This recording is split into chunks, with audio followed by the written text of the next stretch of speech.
All right. Um,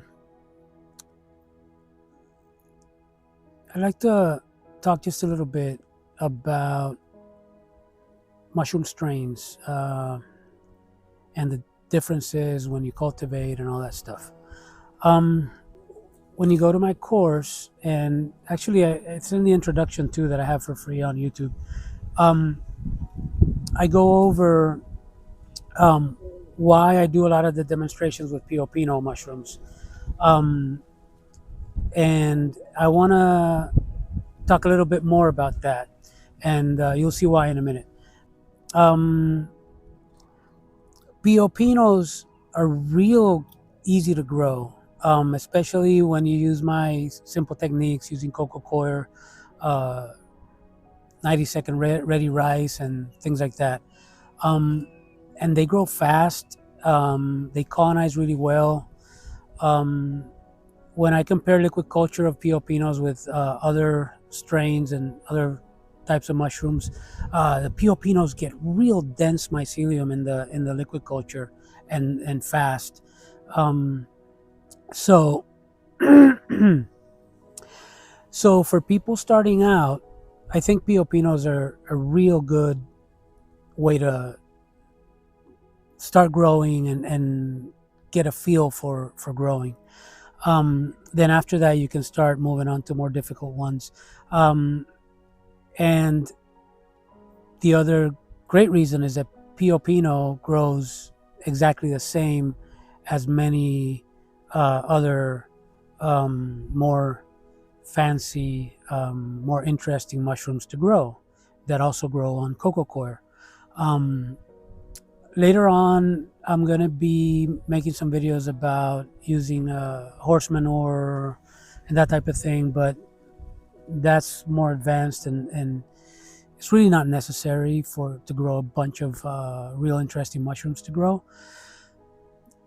But here's what I want to talk about specifically about that. Um, when you're starting out, and remember that the course goes from real easy and starts getting into more complicated techniques and things. When you start out, it is great to start with an easy to grow mushroom like Piopinos. Um, there is another mushroom that grows almost exactly like it, um, that is labeled as a beginner mushroom. Um, that you guys may know what I'm talking about. So Piopinos are great for teaching and for learning. Now, what about all the other huge amount of mushrooms you can grow? Well, the main reason for this video is to hopefully help you not get stuck on the mushroom strain rabbit hole or labyrinth. When people start, there's so much information out there that they go like, oh man, and this mushroom is better, and this one does this, and that one does that, and this one, and oh my god. And yes, there are tons of mushrooms to grow, and I can't blame you for wanting to grow all of them. I do. But especially when you're starting out, start with an easy to grow mushroom that's still going to be good and give you the results you're looking for. And when you have that one down, grow it, I don't know, 3, 4, 5 different times, and clone it and do all these things with the easy ones. And then you move on to more difficult ones. Now, if you start with the difficult ones because, oh my God, they look great, or people say they're the most potent or the best or whatever, or they heal your mind and cancer and all this stuff and whatever. They always, when you go to buy spores, they always tell you like difficulty level, if it's beginner, intermediate, advanced, and all that stuff. People shy away from beginner because I don't want to be a beginner. Well, guess what? We all started as beginners. and beginner doesn't mean bad. It doesn't mean that it's going to suck. It just means that it's going to be easier to grow, and you'll be able to get a hold of how this particular mushroom grows a lot easier and a lot faster than the more difficult ones. For example, the more easier ones to grow, you can use my process, go straight to fruiting, case it right when you spawn to bulk, then go straight to fruiting, then it's a lot easier to grow. There are some that are more difficult. They need a lot more humidity, or they have to have these particular difficult setups. They won't grow right in a bag. They need a very shallow tray, and they need a fogger constantly, with a timer or a hygrometer, turning it on and off, and all this complicated setup. You do not want to start with something like that. Just, you're setting yourself up for a loss. It's a pain in the butt. And with the easier ones, you will learn what I keep saying, which is listen to the mushroom, listen to the mycelium, because they're more predictable. Man, some of them grow like clockwork. And Pio Pino is a good one for this. They always follow the same timing, and they're easy. They're just fun and easy mushrooms to grow. They taste great, and they won't heal cancer or any of that stuff or whatever, but they won't cure your depression. But they're real fun to grow and easy. They're even easier than oyster mushrooms that people love to grow because they're easy. To me, Pio Pinos are even easier. And especially they're great to learn to clone and to isolate mycelium and all this stuff that you learn on the course.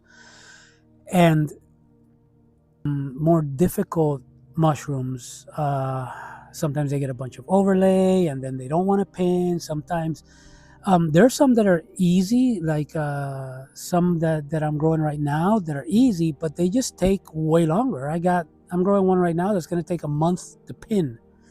And if you're not patient and you're starting out, you're like, this thing is going nowhere. It sucks. Oh my God. I hate this stuff. I'm not doing this ever again. All this trouble. Because you need to know your mushroom, which strain you're growing, which species. Connect with other people. Ask. You're never going to know it all. You're never going to be able to learn how to grow this mushroom and that's it, and then apply that to all of them. It's just not going to happen.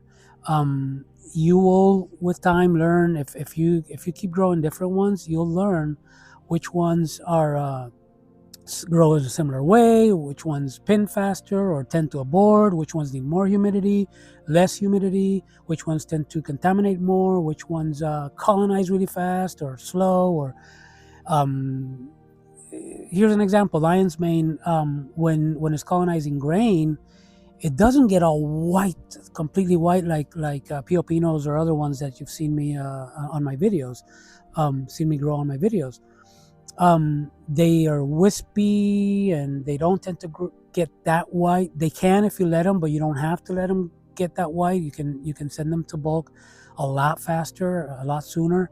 But these things you got to learn, and it comes with practice. It comes with reading about it and asking other people. Which is one of the things that I like most about the community that we have on my Patreon, which is that people are growing all sorts of different things and asking, and have you grown this? Yeah. Is this normal? It smells kind of weird. Is this okay? Do these smell weird when they're at this stage, or do they look this way when they're at this stage? It's strength in numbers, and it's a pool of wisdom that we can spread around. I haven't grown them all, and sometimes they ask me questions. I have to do some research and help them out, and we have a group chat, community group chat, where everybody chips in and, oh yeah, I've read this, I've read that, or I've grown them and they're like this, and it's a really cool dynamic. But wanting to skip steps and go straight to the most wonderful mushroom I've seen, and this is the one I want, it's just ego. It's you're thinking, your mind put up this goal for you that's gonna be so great, and then you may be setting yourself up for a loss. Um, and even when you get more experience, you have to remind yourself that all mushrooms are different. Some are similar, some of them are very different, and grow in very different ways and need very different things to do well.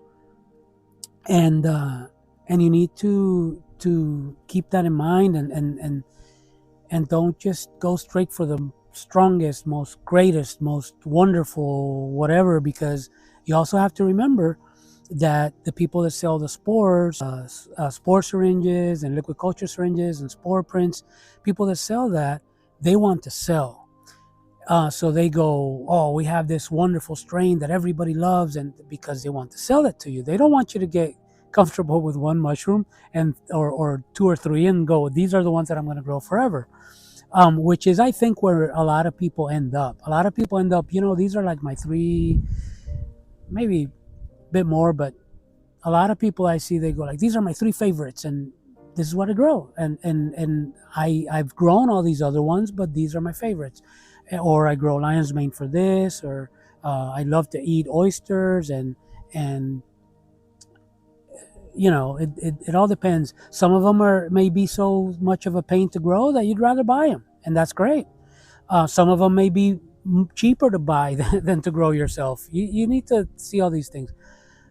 I love to grow them, so to me it's not about cost. To me, I like to grow them. The whole experience is wonderful. But yeah, I just wanted to touch on that. It's a very important topic that I wanted to make sure that you guys know about. And I hope this helps. And remember, mycelium is growing.